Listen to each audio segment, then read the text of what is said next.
But you, without the aid of any machine in this world, you can change the structure of your world by the control of your own wonderful human imagination. That is God. That is the Lord spoken of in Scripture. That is Jesus. Well, can you imagine? Well, that is God in operation.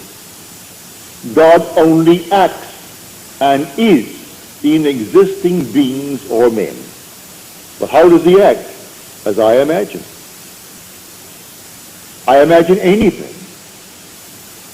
See now that I, even I, am he. I kill and I make alive. I wound and I heal.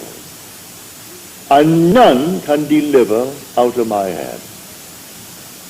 I raise my hand to heaven and cry, I live forever. That's the immortal you. It cannot die. When you say I am, it cannot die. It's not confined to the little garment that you're wearing. That's a mask that you put upon yourself that you may be seen in this world of shadows. But you are not the mask that you wear. You are an immortal being, and that immortal being is God the Father, as spoken of in Scripture. But I would like you to begin to feel it is simply I am. And by that, imagination. You can sit down this very moment and begin to dream the most glorious dream in the world concerning yourself. At the moment of the dream, reason denies it. Your senses deny it. But if you dare to assume that assumption, that you are already that in its fullness, and persist in that assumption, it will harden into fact. Blake said, I met Isaiah and Ezekiel, and I dined with them last night. And I say to Isaiah, do you really believe that an assumption will harden into fact? He said, all prophets believe that it does, but today not very many are capable of an assumption of anything. They change from moment to moment.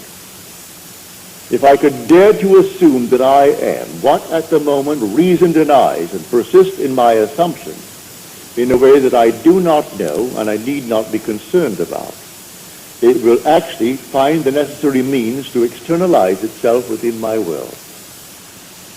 That I know from experience, and Scripture teaches it from beginning to end.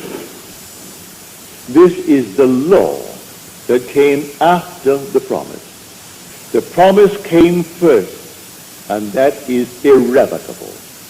No one can fail in the fulfillment of the promise. You will awaken one day as God himself, and you will know it. That is the promise. But while we are moving through this vale of tears, we have a law. And the law is the law of assumption. If I dare to believe that what I have said will come to pass and not question it, well, go your way, it will come to pass.